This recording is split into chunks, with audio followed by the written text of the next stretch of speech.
welcome back to the third annual Academy Awards with your friends, Oscar Mayer and renowned international Hollywood movie producer, Kurt Uskar.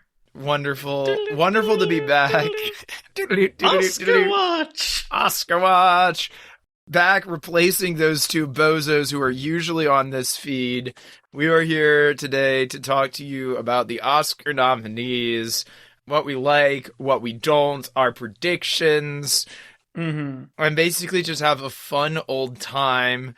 Yeah, and talk about what's going on in the glorious third annual Academy Awards nominee season. The third annual OscarWatch. The 95th Academy Awards. You think they're going to make The Godfather Part 4 when they go to 100 Academy Awards? I think they must, actually. I think that's going to be a requirement. 95 years old. Can you think of anything else that's 95 years old that we're still talking about?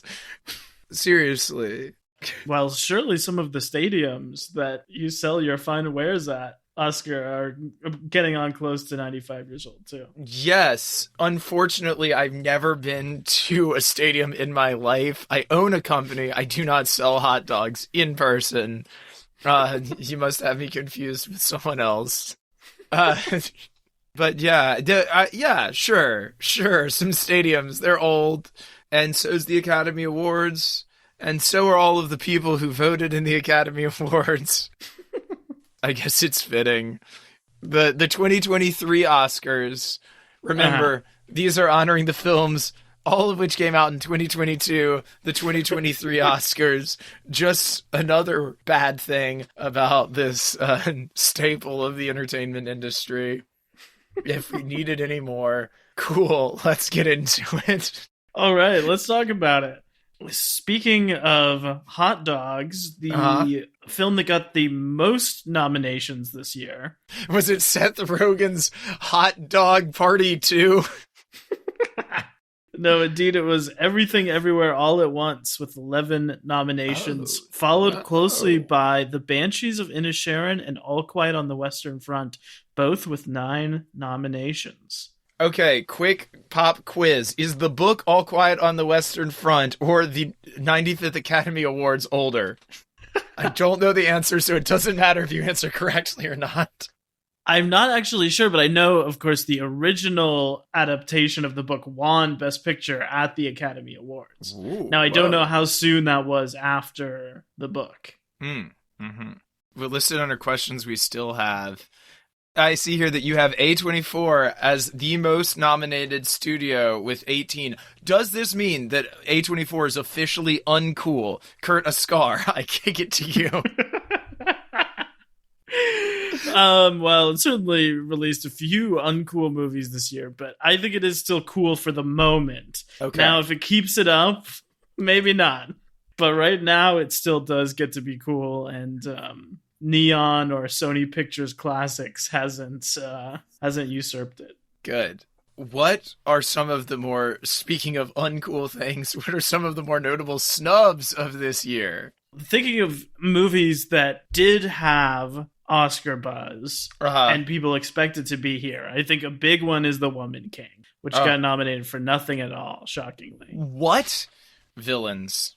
That's what I have to say. Nope. Also, I saw topping most people's lists, one of our favorite movies of the year. Yeah. No nominations for Nope. I guess it is All Quiet on the Western Front. No kidding. Oh, God. That's good. That's good, but it's bad. How can that have... I could think of several categories to nominate that film in, but we may get to that as we hit those categories later. What else? Okay, well, 13 Lives is another one I thought could maybe be a shoo-in. 2 that we covered on the podcast, Wendell and Wild, seemed obvious for Best Animated Movie. Yeah. Perhaps The Northman for Best Cinematography. I think The Lighthouse got Best Cinematography, so... Yeah. Miss Taylor Swift herself was eligible this year for All Too Well, the short film, and for her song from Where the Crawdads Sing, both of which got snubbed. So the Oscars have made a powerful enemy today. Yes, they have. The entire internet is now going to be calling for the immediate cancellations of the Oscars. And look, I'm on their side. I'm hearing the Department of Justice has queued up the Academy right after Ticketmaster to investigate. Oh God, good. They need to be doing something worth doing over there. Okay, let's talk about the biggest Cinema Bums related angle on this list. Okay. Which is that it was a big night for Elvis, directed by our current miniseries subject, Baz Luhrmann. Okay. Elvis received 8 nominations, including Best Picture and Best Actor for Austin Butler. And let me ask you, I've got a question about this. Who might have directed this possible best movie? Who might have led this possible best actor to this possible best actor performance? What? Oh, it must have just happened on its own, right? Truly a baffling decision. Do you think that it is maybe... I don't want to say it. Do you think there is a Cinema Bums curse after Denny last year and Baz this year? That whoever we're covering at awards season is destined to get snubbed? I mean... It may be, because we cover, as we often say, popular franchises. And yeah, I don't need to say anything more. Okay? Except, what the hell? It's shocking. It's shocking. Really appalling stuff. Who did get nominated was Catherine Martin, the production designer of all of Baz's films, and indeed Baz's wife. We love it. She has been nominated for every single Baz Luhrmann film since Romeo plus Juliet, and she won for Moulin Rouge and Great Gatsby. Now let me read you the other nominees here for Best Production Design, and I want to hear if you think she's going to win this one or not. She's up against All Quiet on the Western Front, Avatar, The Way of Water, Babylon, and The Fabelmans. Do you think this is going to be the third win or just another in the pile of nominations? Ooh. Okay, I have not seen All Quiet on the Western Front, but I imagine the production design is tippity tops. You know, it's a war movie. People like to go all out for production design on that sort of thing. I don't understand exactly what they mean when they say production design for Avatar, which is a movie that, as far as I know, was shot entirely in the metaverse. I liked it, but it is not a production design kind of movie, you know? They lovingly crafted every costume in Elvis by hand, you know? It's not comparable to my mind. Again, with Babylon and the Fabelmans, I haven't seen them. It strikes me just from the preview that Babylon is going to be like very flashy production design and pretty impressive with all these different film sets and stuff like that. So if I had to just guess off the top of my head, I would probably go with Babylon over Elvis, but I think Elvis is certainly a strong contender there. Yeah, I agree. I'm not certain she has it in the bag, but I'm always rooting for it. And before we get fully into predictions, I just want to shout out Best Editing. The nominees are The Banshees of Inisherin, Elvis, Everything Everywhere All at Once, Tar, and Top Gun Maverick. Obviously some great editing work in Elvis where they're editing 4 different movies all playing at the same time. Yeah.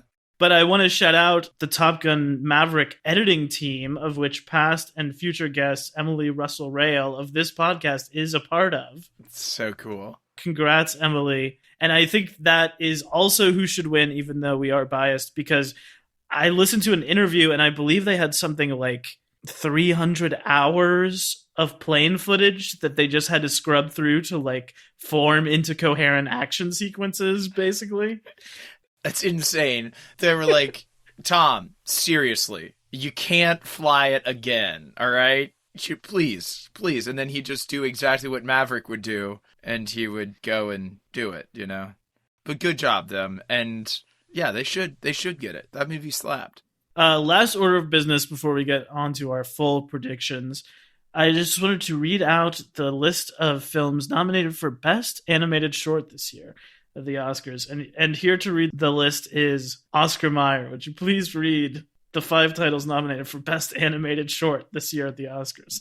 The Boy, the Mole, the Fox, and the Horse is one. The Flying Sailor, Ice Merchants, My Year of Dicks, and Ostrich Told Me the World is Fake and I Think I Believe It. Wow. I don't know if these are, Cards Against Humanity cards or what. What is up with Best Animated Short? Now I want to go and watch, all of these, but particularly two of them. I bet you can guess which two. And it's not The Boy or The Mole. Cool. Did you see any of these? No, I just thought they were funny, but I do want to watch them now. Amazing. All right. Okay, so let's get into it. Now we've got pretty much the above the line categories here. We're going to go through all of the nominees, say perhaps who we would give it to, and make a prediction about who we think will get it. I'll kick it off here with Best Supporting Actor. The nominees are Brendan Gleeson for The Banshees of Inisherin, Brian Tyree Henry for Causeway, Judd Hirsch for The Fabelmans, Barry Keoghan for The Banshees of Inisherin as well, and Ke Huy Quan for Everything Everywhere All at Once. I want to shout out for sure here Brian Tyree Henry in Causeway, which is an awesome little film that I loved. He's a great actor too, and it's so cool to see him nominated. I don't want to overhype that movie because it's a very quiet sort of character study movie, but he is great in it. Cool. And Ke Huy Quan is, of course, Short Round from Indiana Jones and the Temple of Doom, a child actor who has sort of made his return as an adult in this movie, and is also really great. Well, damn. I find that I say this every year, but I will say it once again this year. I saw Hot Dogs, and I don't watch a lot of movies. I have not seen any of these, but I loved that guy in Indiana Jones, and so I hope he gets it for this other one. And I also hope that I'm able to watch most of these movies by the time the awards are actually awarded. Wade, who is your prediction? So I believe that it will go to Ke Huy Quan. Of this list, I would personally give it to Brian Tyree Henry, but I am officially predicting Ke Huy Quan. Is that yours too? Or that's also that'll also be that'll be my prediction as well. Great. Okay. Should we move on to Best Supporting Actress? Best Supporting Actress. We have Angela Bassett in Black Panther: Wakanda Forever, Hong Cho in The Whale, Carrie Condon in The Banshees of Inisherin. We have Jamie Lee Curtis in Everything Everywhere All at Once, and we have Stephanie Hsu in Everything Everywhere All at Once as well, with a double Best Supporting Actress nom. Mm-hmm. And I believe a first nomination for Jamie Lee Curtis ever.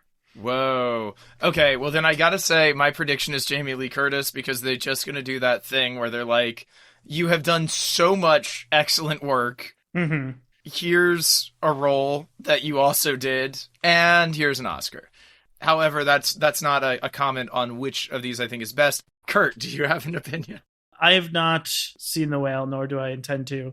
Of the others, I think these are all good nominees. I actually think Stephanie Hsu has a good shot, because I think Jamie Lee Curtis is the natural to be in this category. So I think the fact that they included Stephanie Hsu as well is kind of a good sign for the support behind her. Uh-huh.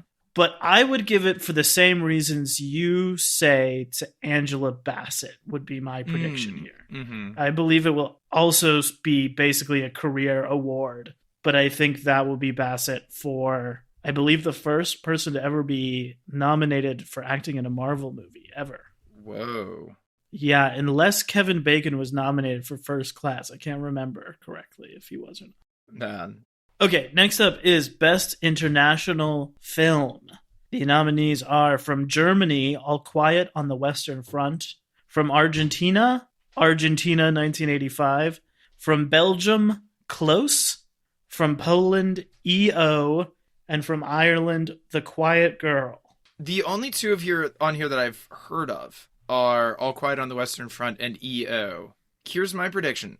I think EO is going to take it, because people were like, it's cool, it's got animals. And that's kind of foreign, isn't it?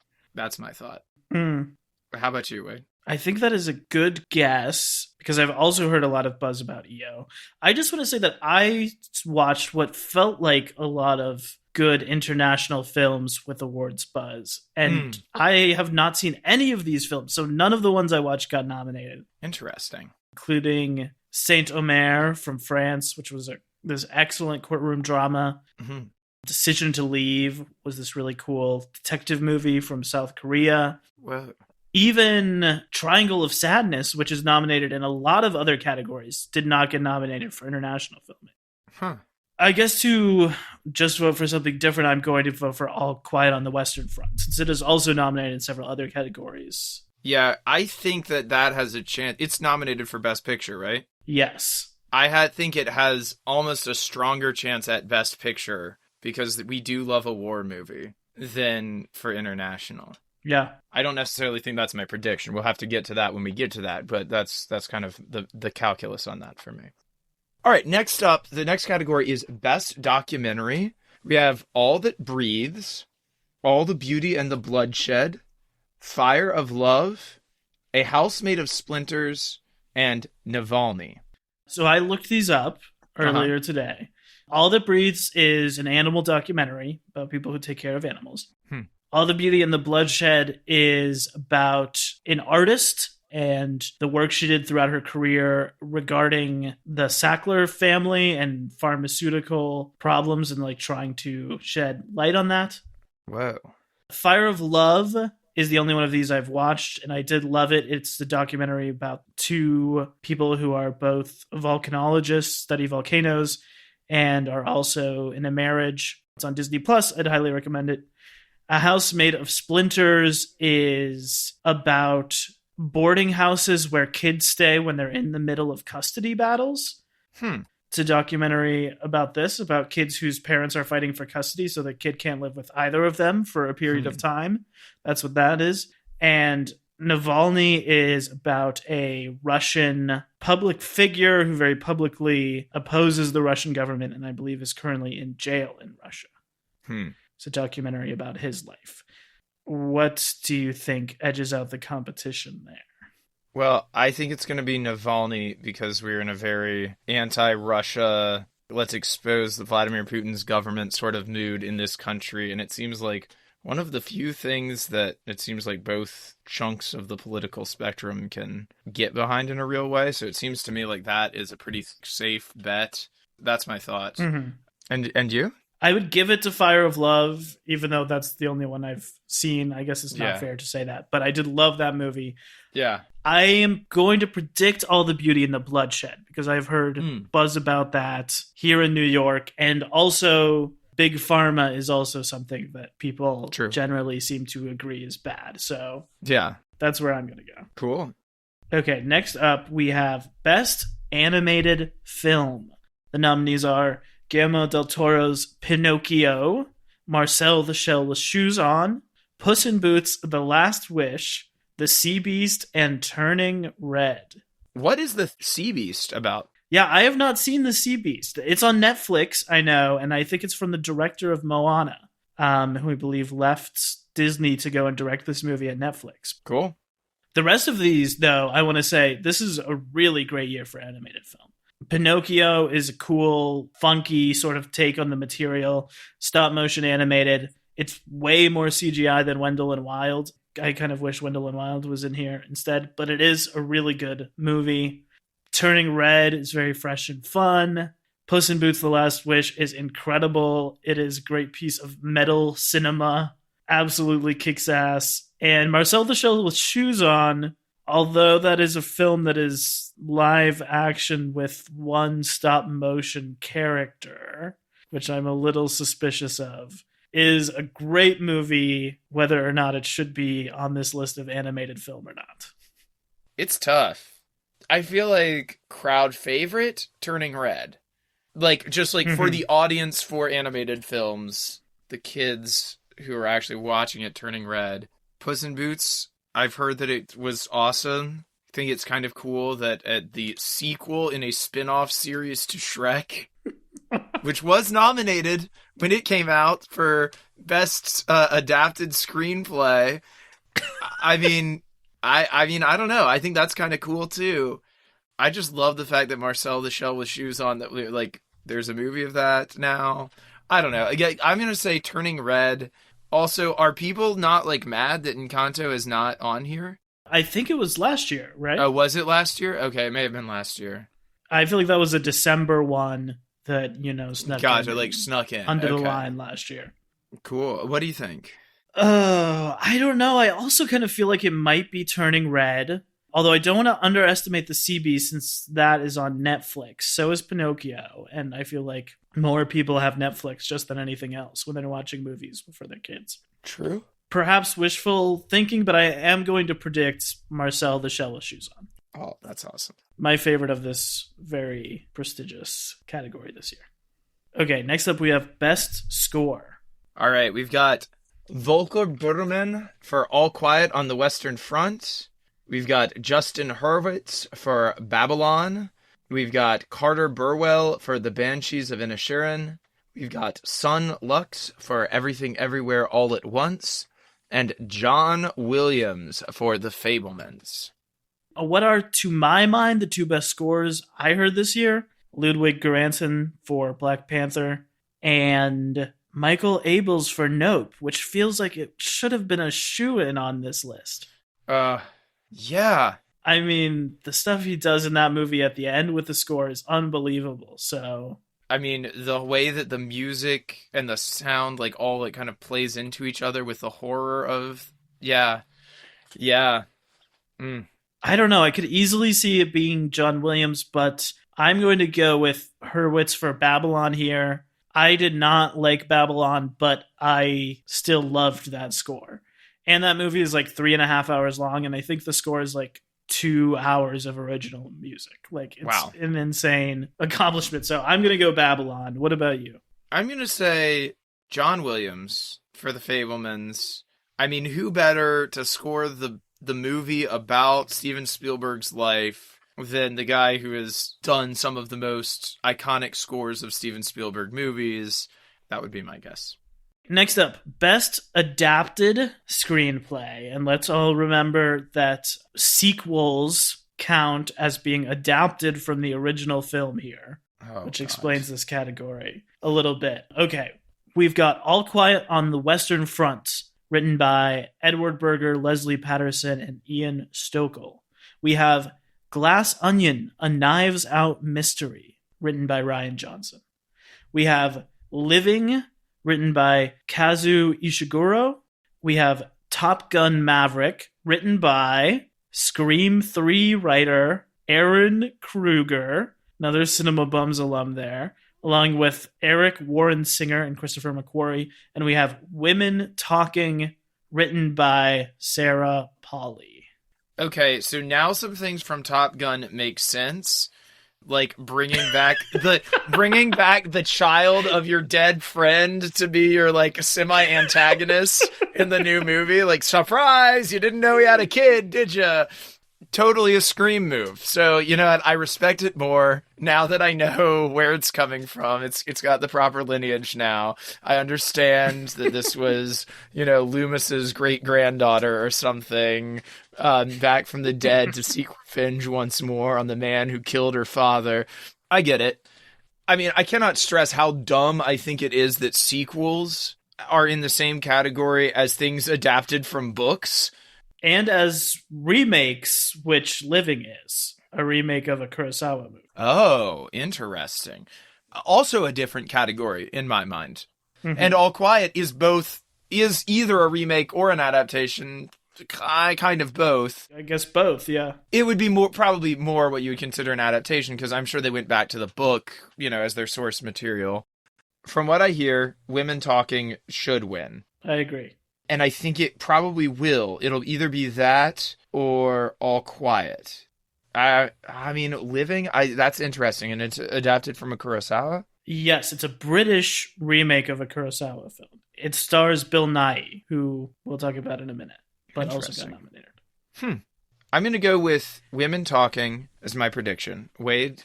So the nominations, not the actual winners, but the nominations are decided by people within the field. So the screenwriters are the people who nominate the screenwriters. The costume designers nominate the costume designers, and so on and so forth, which I always think is interesting, right? You can always tell that the actors have a worse judge of acting than anyone else. And you can always tell, I feel like there are little quirks. The directors always like to throw an international director in there. the screenwriters always like to throw something sort of fun or out there. And I feel like that nomination this year is Glass Onion. There's always a little bit of a genre movie. And I don't want to count Glass Onion out because, again, it's got the Netflix effect of a lot of people are seeing it. Felt like a lot of people watched it over Christmas. Yeah. Top Gun Maverick, of course, the first thing I think of every single time is the script. The thing I have heard about All Quiet on the Western Front is actually that it changes the ending of the book. So I'm wondering how that helps its chances. I've actually heard two things. It's the only Best Picture nod that I haven't seen, so that's my homework now.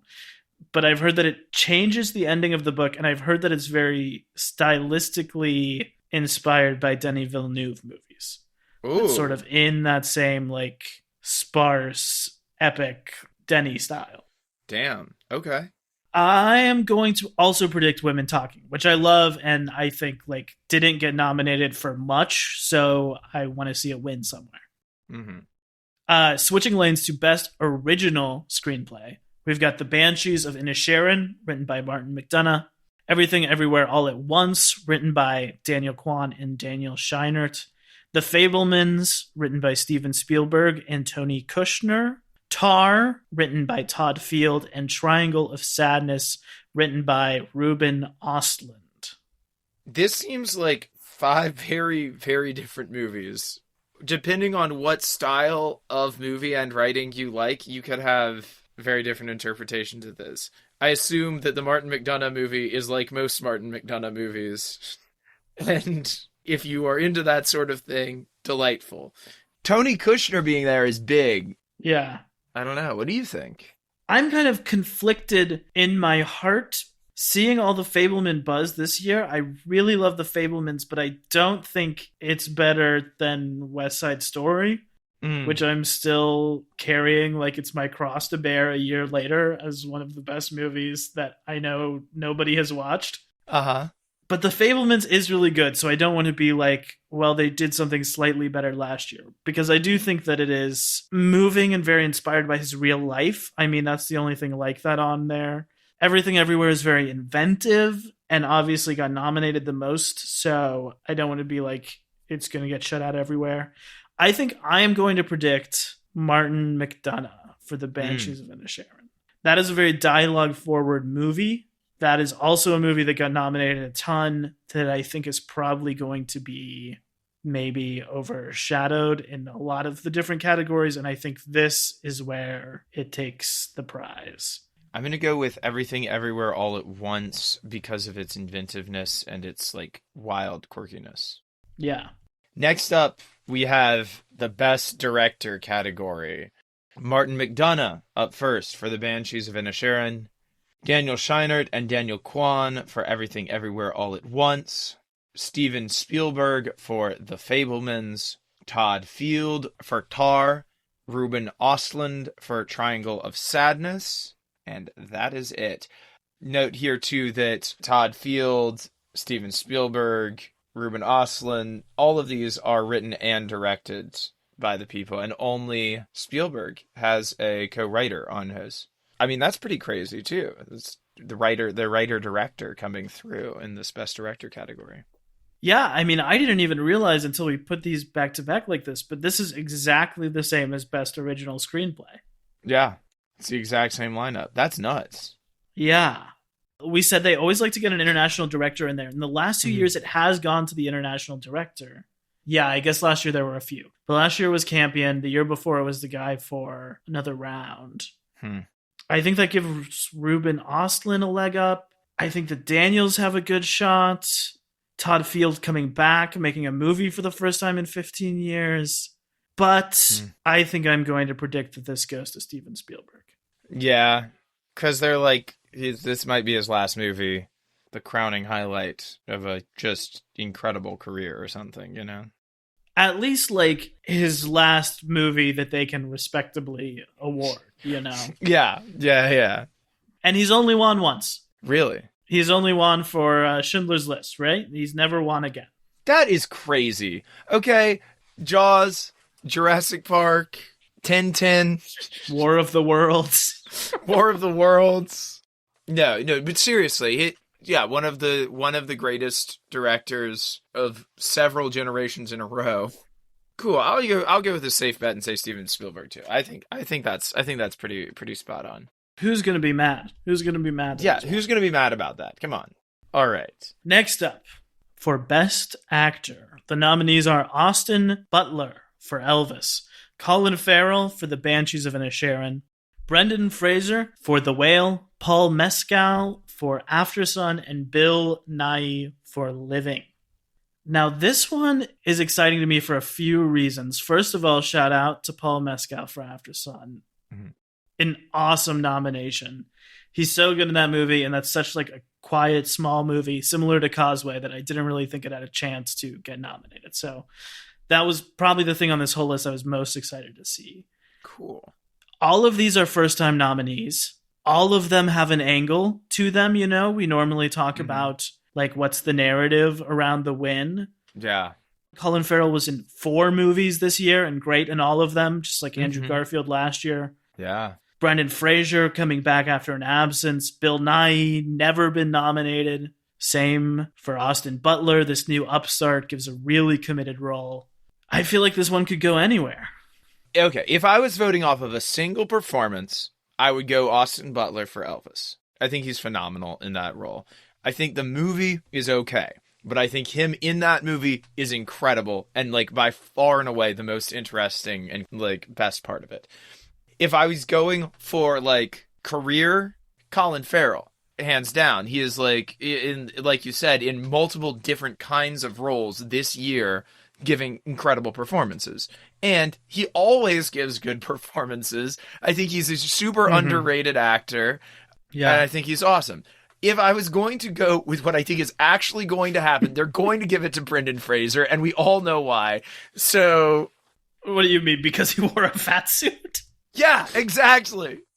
They were like, oh, but how to act when fat? That's the like Colin Farrell did that in The Batman, and yeah, but he did it and it was fun, and he was playing a fun character who was having a mostly good time, or at least as an actor he was having a good time. So, you know, it doesn't count. He wasn't crying into a bucket of KFC. Yeah, exactly. Like I said, I think this could go anywhere. I would give it to Paul Mescal. I am going to predict that the ace in the hole here is that only one of these is a real person who, as we've said, the Oscars can look up a YouTube clip of Elvis and then watch Austin Butler doing the exact same performance, the exact same special, and judge how good his acting is quantifiably, as they love to do. Yeah. So I am predicting Austin Butler. Oh, that is a really good point. That's a really good point. Okay, up next, Best Actress. Here we go. Cate Blanchett for Tar, Ana de Armas for Blonde, Andrea Riseborough for To Leslie, Michelle Williams for The Fabelmans, and Michelle Yeoh for Everything Everywhere All at Once. Incredible. 2 Michelles.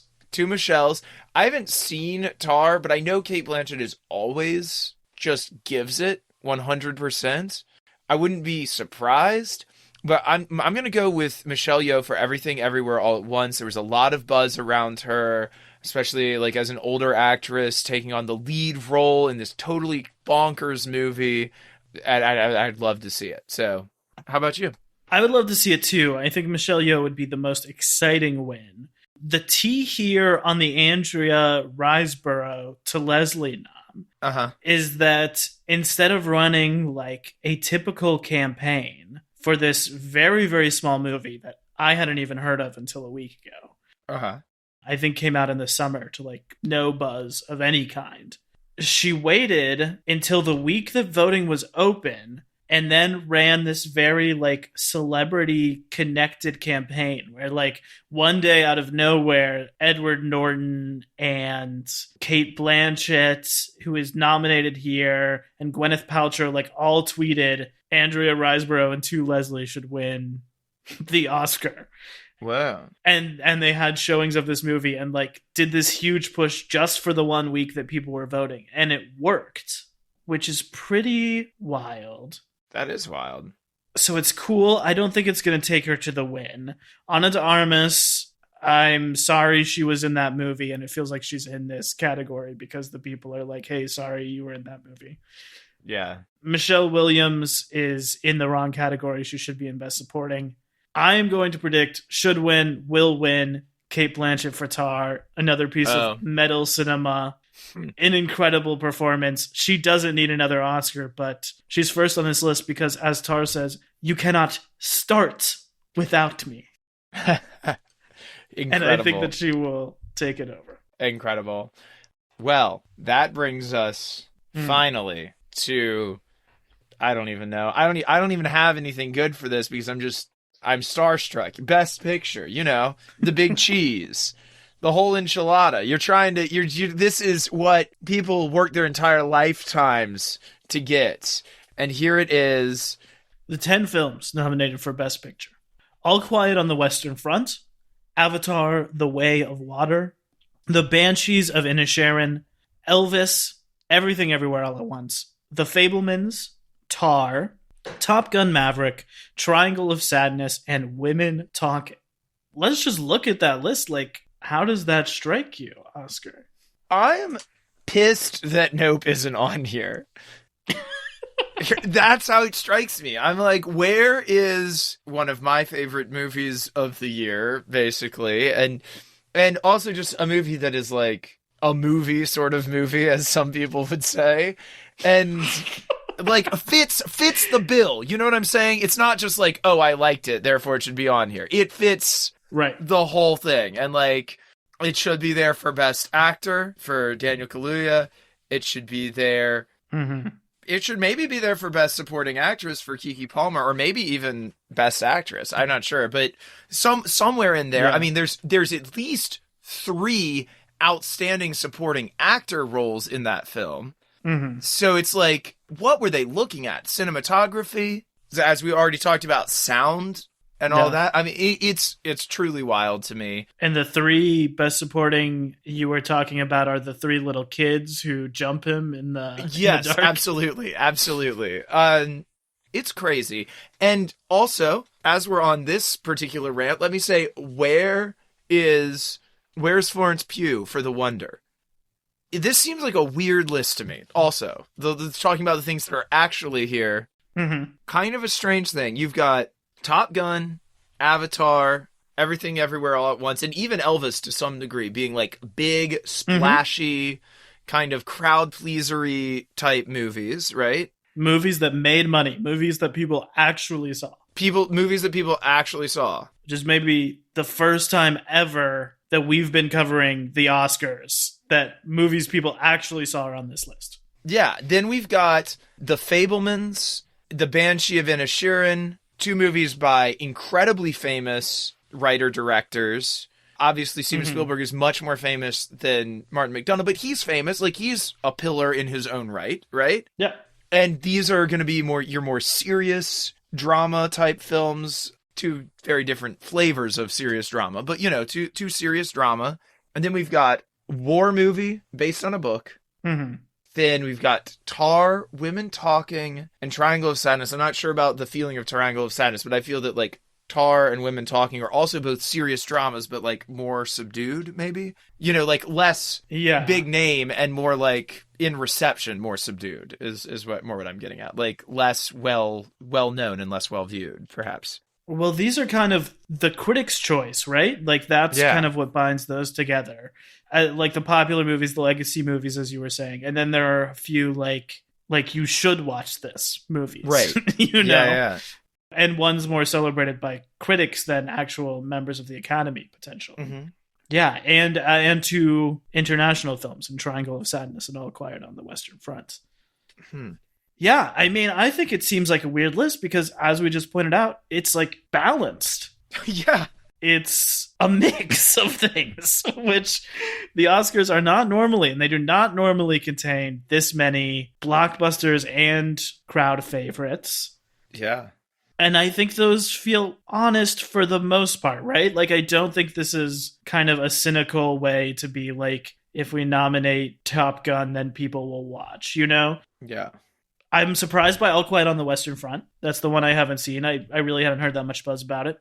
I'm really happy for Women Talking. I feel like Women Talking specifically pushed out The Whale, so I'm also happy for that. I'm proud of Elvis. I don't think that's a shoe-in, on paper. But where does it go with all of these different angles? All right. My guess is going to be either Tar, because they straight up are like, yes, we gave you the nominees for all of these blockbusters, but we're giving it to the to the critics, to the number one critics' choice, and we're also giving Best Actress to Cate Blanchett. Thank you very much. Yeah, I mean, that's who I would give it to. Or they go with the Fabelmans and give Spielberg the Best Picture kind of, like I said, capstone type thing. Top Gun was good, but it was not that good. Avatar was incredible, but it was also not really a movie. It was more of a nature documentary. Which has more of a shot, would you say? Avatar or Top Gun of the two mega hits? I think Avatar, because the things I don't know, because I was going to say the things that they're doing in that are wilder, but they actually did the plane stuff in Top Gun. Why isn't Avatar nominated for Best Animated Film? Yes, yeah. For real. Someone's got to say it. The only live action person on that film was a white dude with dreads. So what is going on? What is happening? That kid is going to be in Scream 6, by the way. I found that out on Wikipedia the other day. That's not great news. I'm not going to lie. I came around to him by the end of that film, but seriously, his acting was left something to be desired. And he was up against puppets. It's like when Dobby outacted Daniel Radcliffe in Harry Potter 7. Seriously. Yeah, best animated Avatar, by far and away. I don't know, man. Okay, I'm trying to game the system a little bit here. So this is my thought about it. You've got what everyone thinks will win throughout the year, before award season actually starts. Yes. This year, I think that's the Fabelmans. Yes. Then you've got the one that is the actual front runner, which I think is Everything Everywhere All at Once. It has the most nominations. Mm-hmm. That's sort of the Power of the Dog slot from last year. Oh, yeah. And as we know, the Power of the Dog did not win. Now, Everything Everywhere All at Once is a weird movie, and we know that this new Academy likes to award weird movies, does not like to award any sort of typical drama. Right. What we would call perhaps an Oscar bait movie if we were being pejorative. So that's a nod in everything's book, but again, I don't think the most awarded or the clear frontrunner often actually wins. At the last minute, Goldie Hawn comes out and decks the person on stage and is like, actually, it's Babylon. I really don't know. Okay. I'm just going to talk through my thoughts here. Okay. So if I'm removing both of those, which I think the Fabelmans is out, I think everything could take it, but I'm not going to make the mistake of voting for the frontrunner again. To my mind, that leaves a three-way race. Banshees, which is well-liked and in a lot of other categories, but is just kind of like a normal movie. Okay. That's just kind of like a nice Martin McDonagh comedy with good cinematography. Okay. Elvis, which I think does have a shot. Okay. And is a really well-made movie. Now is a bit of a bummer and is a biopic. Mm-hmm. And maybe Top Gun Maverick because of all of the actual filmmaking in it. Yeah. Also, we've got to think that, and now I feel like I'm so deep in the rabbit hole, but Best Picture is the only one that is ranked choice voting. Oh, I forgot about that. So all of these others, you just pick one person, whoever has the most votes wins. For Best Picture, everyone ranks from 1 to 10 where they would put these movies. The number one slot gets the most points, but it is a thing where if there are 4 popular number ones and then everyone is voting for the same number two could pull it out. Or number 3. Oh, God. Oh, no. Okay. Oh, God. See, that's insane. That's an insane way to do voting. What are they thinking? Okay, then I do think it's Avatar: The Way of Water then. Because here's how it happens. Because everybody's like, oh, this is really hard. It's such a toss-up. Like, some people like this. Everybody puts Avatar Way of Water for their number 3, and number 3 takes it all the way. All the way. I'm going Avatar, actually. I'm actually voting for that. That's... We know more people have seen Avatar from the numbers than have seen anything else on this list. Anything else. And also, Avatar and Women Talking are the only 2 in cinemas. So, you know that James Cameron is not sending out screeners. People are going to be watching this in 3D variable frame rate IMAX. Yeah. As opposed to their VHS copy of The Fabelmans that they're going to try and fit in on their lunch break. Yeah. I think it's a good call. I feel like some sort of mania has befell me, but I am going to go for Top Gun. Cool. I just think that it's sort of the match of like the movie making and the craft. I feel like it's going to have a lot of like cinematographers, editors, visual effects people voting for it. Yeah. It's also going to be, like we were saying, in that like number 3 slot on a lot of people's. I don't know.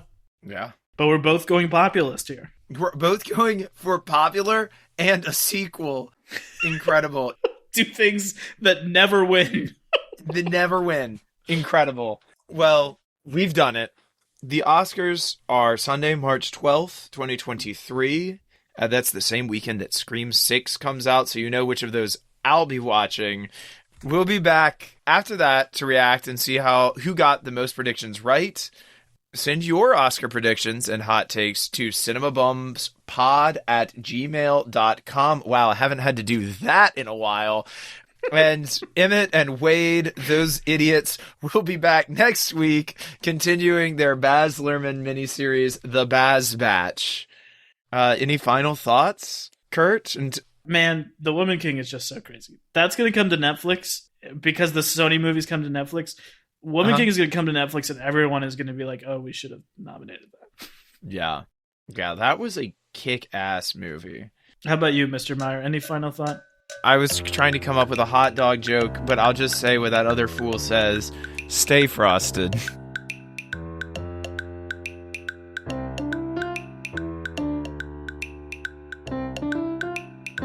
Cinema Bums is a production of DKG Podcasts. It is created and produced by Wade Lawrence Holloman and me, Emmett Temple.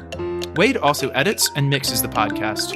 Our theme music is by Zane Holloman, who you can find on Bandcamp, and our show art is by Autumn Beckner. Our social media is managed by Laura Bennett. If you like what you hear, please tell all your friends and leave us a 5-star review on Apple Podcasts, the 2 best ways to spread the word about our work. You can also follow us on Instagram @CinemaBums or email us at cinemabumspod@gmail.com. Don't flake on us. We'll be back next week.